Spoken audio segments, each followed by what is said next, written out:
جلسے، جلوس، ریلیاں، احتجاج اور ان کے نتیجے میں پھوٹ پڑنے والے ہنگامے، اور ان ہنگاموں میں املاک کو نظر آتش کرنا، مخالفین کو قتل کرنا، مار مار کر ادموا کر دینا، اور یہ سب کچھ کرنے کے بعد فتح و نصرت کے شادیانے بجانا، یہ سب 1400 سال کی اسلامی تاریخ کا کبھی حصہ نہیں رہا۔ یہ رویہ اور یہ طرز عمل اس جدید دنیا کو جمہوری نظام کا تحفہ ہے۔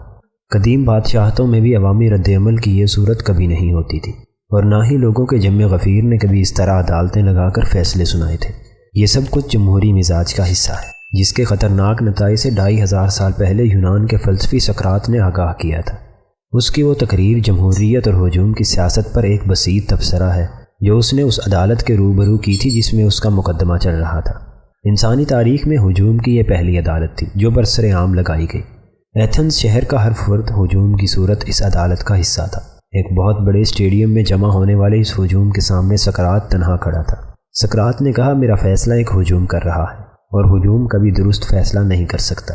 اس نے کہا، اے ایتھنز والو، میں تمہاری عزت کرتا ہوں، مجھے تمہارا احترام ہے، لیکن میں تم سب کے مقابلے میں خدا کی اطاعت کروں گا۔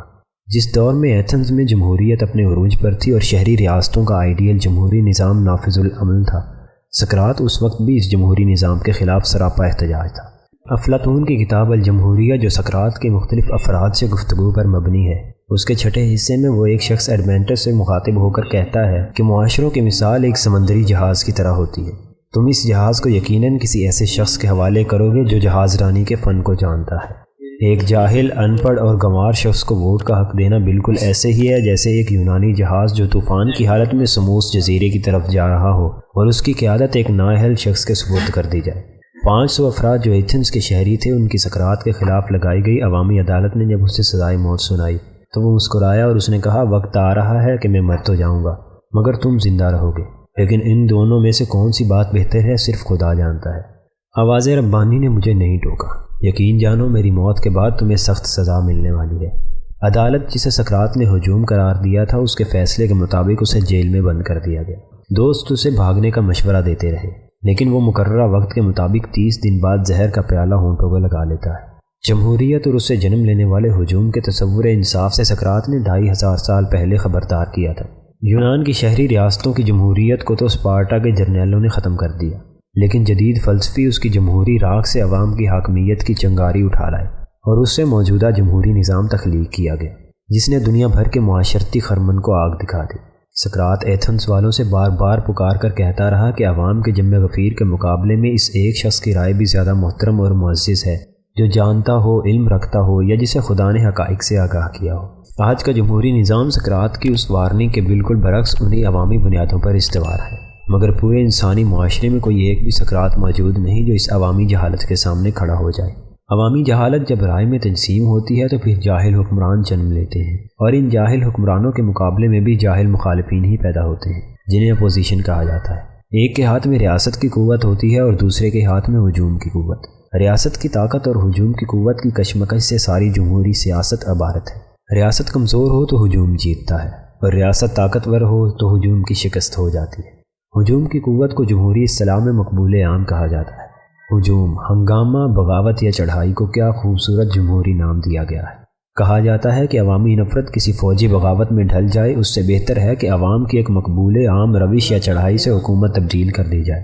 اس مقبول عام یورش کو برپا کرنے کے لیے آپ کو عوام کی اکثریت کی بھی ضرورت نہیں ہوتی، بلکہ ایک مناسب تعداد میں ایسا جذباتی ہجوم چاہیے ہوتا ہے جو کسی جمہوری لیڈر کی آواز پر پھنکارتا اور شور مچاتا ہوا سڑکوں پر نکل آئے، اور پھر جو وہ لیڈر کہے اس کی ہدایات پر بغیر سوچے سمجھے عمل کرے۔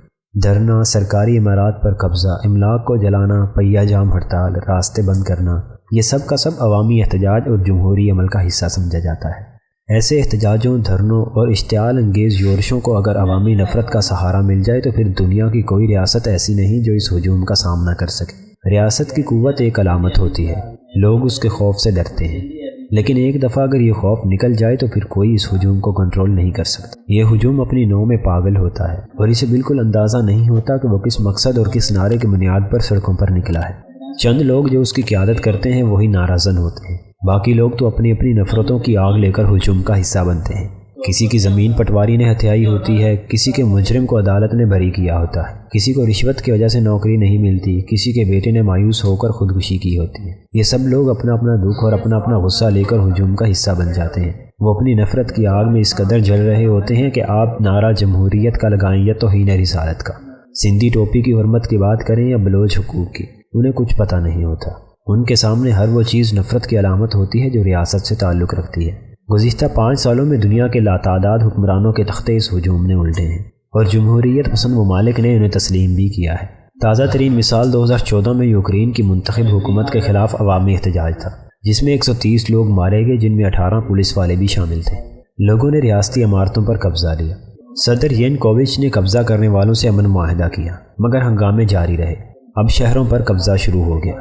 اپوزیشن نے زبردستی اقتدار پر قبضہ کیا اور اس غیر جمہوری جمہوریت کو امریکہ اور یورپ کے تمام ممالک نے تسلیم کر لیا۔ یہ ہے وہ نشہ جو بڑے سے بڑے ہجوم اور چھوٹے سے چھوٹے ہجوم تک سب کے دماغوں کو اندھا کرتا ہے، اور وہ سڑکوں پر انصاف کرنے لگ جاتے ہیں۔